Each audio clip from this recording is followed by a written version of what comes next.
Hey everyone, it's Kate. Hope you're well. Today is day 3 of the 5-day sleep academy. So today is kind of, well, all the topics I seem to keep saying are big topics, but today is night waking. So night waking is one of the biggest topics that I speak about because obviously the main thing that people struggle with is whether their children are getting enough sleep. So often it's a common sort of discussion. Now, it's really important that you know that actually a lot of the stuff that we've talked about, so the fundamentals of sleep that we've talked about and kind of setting up for a good bedtime and a good routine is actually going to contribute to what happens in the night. So that's kind of, it's not like there's one easy answer to how to solve a night waking. Basically, fundamentally, if your child can go to bed in a good state of tiredness and settle themselves to sleep well, then they're more likely to be able to sleep better in the night. So that's the kind of I suppose the bigger picture thing. But obviously there's lots to consider in terms of kind of how to handle it. Now, I talk about a lot with this in my kind of one-to-one work that I do. It's a big feature in my kind of online course, Sleep Academy. So if you need more detail on kind of how to handle it, then I'm absolutely here for you, and you can book a free call with me to discuss your needs if you need. The link is over at sleeptimebaby.co.uk. So let's get on with it, really. So now, sleeping through the night, that magical phrase, sometimes it happens. I had a chat with a mum the other day. They had a 6-week-old sleeping through the night from week 2. I'm like, oh my God, that's amazing. Now, it is amazing, but it doesn't happen for everyone. And there's this whole kind of thing around sleeping through the night whereby you go, what's right for you? Like I say, it's all about your journey to sleep, basically. So think about what your expectations are of your child. Now, the theory books would say that around about 16 pounds and 6 months, a child should be capable of sleeping through the night. That's not my kind of go-to with everything. I want you to kind of understand that what is best for your child is best for you. So if your child is 6 months old and waking up 5 or 6 times, probably not a great kind of journey to sleep happening going on there. But if your child is waking up perhaps once, that's completely acceptable, and up to a certain point it's what's acceptable to you. So bear that in mind. Sleeping through the night is this magical kind of phrase, but it's about what's right for your child and what's right for their development and what's right for you as well. So don't push yourself into this kind of negative sphere of everyone else's child is sleeping through, mine's not. Now, if you're getting to a stage whereby your child is much older, so by this I mean kind of probably 12 months onwards and up, then we're talking about older kids as well, and they're not sleeping through the night. There's probably more of a kind of a factor that's coming into play there, and that could well be the settling, and it could well be perhaps some behavioural issues as well, which we'll talk about. So just bear that in mind. Now, in terms of kind of things that can help you with sleeping through the night. Now, there's a magical thing that sleep consultants, that they will recommend, and it's one of the only things that a sleep consultant will say to put into an environment, and that is white noise. So white noise is basically a great tool up until the age of, well, you can use it at any age because adults use white noise to help with sleep. But I always recommend it for babies, and I put it in a child's room at the age of 2, or if you've got if you've got 2 or 3 children, or however many children you have in the house, and you're trying to help one child, you can put it into the other child's room as well at any age. So don't be scared of white noise. It's not a sleep prop. It's there to help your child settle, but most importantly, it's there to help them link those sleep cycles. So the sleep cycles we talked about on day 1, the white noise can help them to go through the sleep cycles. Now, people get kind of a bit paranoid about whether white noise is addictive. And in fact, I think when I asked about what people's sleep prop was or their biggest sleep issue, they were worried. One person was worried about addiction to white noise. They can't get addicted to it. It's basically one of those things that it's got to be present in the room the whole time. So you've got to make sure that if you're using white noise, and I would advocate using it if you've got children's sleep issues, it's on the whole time you're asking them to sleep, whether it's at daytime, in nap time, or whether it's through the night as well.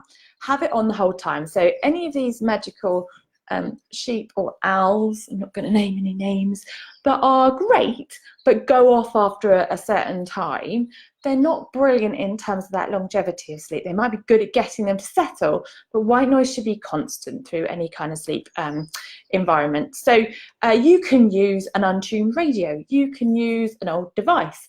I've got a prize today linked in with this, which is a Marpac Hush, which is a white noise machine that's portable as well. So have a look at the prize if you're keen on white noise, then enter the prize for today, because that's kind of a great machine that you can kind of use. So white noise on through the whole time, have it at conversational level and at any age, as I said. Darkness, also your friend.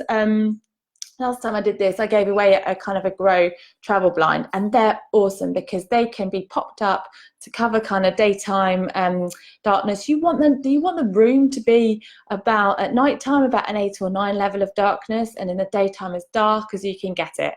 Don't use a night light until the age of 2, because basically your child shouldn't be scared of the dark until then. Keep the room as dark as possible. That will help with the light wakings, and it'll help with early rising problems as well, because any glimmer of light that comes in, I was describing this to some new mums the other day at the workshop I did, and I was saying some people put tin foil up on their windows, some people will take cardboard, some people will hang towels. Do whatever you can to get your child's environment as dark as possible, because that will help with keeping that nighttime sleep in the morning. Now, as I kind of mentioned, the other things that sort of help will be making sure daytime naps are in the right sort of place. So not too much daytime sleep and not too little daytime sleep, because that can affect either how they settle or what's happening from kind of a waking point of view. Now, let's talk about these wakings. So in the first half of the night, that should really be the deeper part of the sleep. So it's because proportionately those kind of sleep cycles, although we go through regular kind of cycles, they're made up of different segments, and those segments alter during the nighttime. So in the first half of the night, it's got slightly more deeper sleep than the second half of the night, and that's just to do with the way that the brain processes. And actually in the second half of the night, it's more that dreamlike state. So it's when we do our kind of dreaming and kind of crazy thoughts around random things that we do. So in the first half of the night, it's more likely that your child will sleep better. That's a kind of a big statement, but it's more likely that it will do a good stint because they've got that sleep depth from the day, and they'll settle into sleep and sleep for kind of longer. And then it gets that kind of early hours where you can get more wakings happening, basically. That can how the pattern can often flow.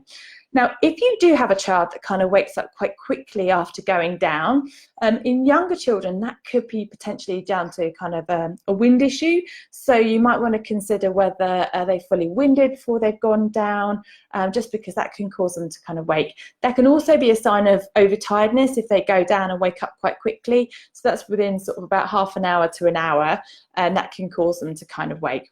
And then through the night, as I was sort of saying before, you want to kind of have a think about what your expectations are of the night. So in a child that's kind of feeding in the night, just think about what you need to give them. What is their development sort of suggesting? As I sort of said, if we talk about from kind of 6 months onward, my aim would be for a child to be waking once in the night for a feed, somewhere middle of the night, and that time getting kind of later as the age kind of goes on.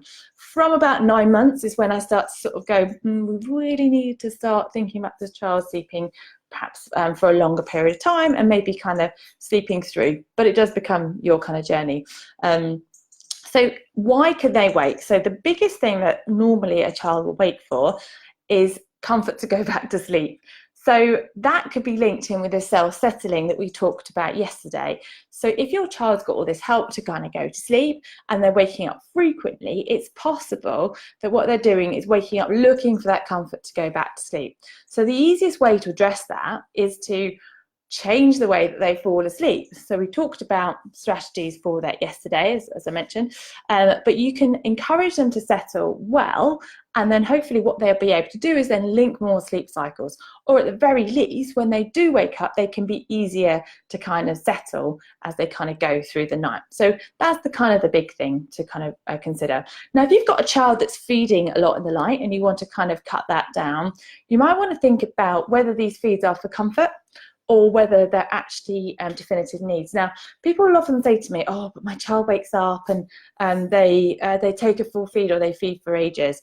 that may well be the case because actually they are used to it in a way. They're used to kind of waking up and taking that feed, but it's whether it's actually necessary for you. And that's almost, I suppose, similar to older children. So it's very different situation when you've got a child that kind of struggles to perhaps to fall asleep and then wakes a lot in the night. So what you might see from an older child is that they're looking for that reassurance to kind of go back to sleep. They might come and find you if they're out of into a bed. They might kind of want to get in bed with you. Some people describe how they suddenly wake up and their son or daughter is actually in bed and they have no idea when they came in. With all of those kind of situations, it's about trying to understand why they've woken and then take them back to their room. The basis of a lot of my approach with older children is trying to give them a reason not to wake. And you can work through these kind of incentives to sort of say, stay in your bed. You can kind of make sure that you're very clear that you do not want them to wake. And that can get into kind of some more behavioural things, which gets a bit difficult to kind of describe. But on the face of it, it's like, actually, if your child did something naughty in the day, you probably would think about kind of what the consequence of that action is. So some people use the naughty step, or we might remove something. And actually, is it worthwhile thinking about applying that at night time to stay consistent with your kind of parental policy? Now, if that's not something you're comfortable with, then maybe you have to kind of look at a rapid sort of repeat kind of back to their room model, just trying to encourage them to keep going back to the room to get them to settle. So that's kind of a consideration from an older child point of view. Now, from a younger child point of view, in terms of resettling them, once you've decided that it's not right for them to be kind of feeding, then I'd encourage you to settle them in a similar way to how you've done at bedtime, because that's trying to then set up this kind of consistency to show them that actually they need to resettle. And what you can really see is that over a short period of time, if you can get them to kind of resettle, you can break this habit of waking, because sometimes waking is habitual. So talked about the body clock before, and actually the body clock can kind of rule what happens with them in terms of kind of how they're waking. So if they're always waking at 2 o'clock every night and they're getting a feed, now their body will probably get used to that waking and will wake them up at that time.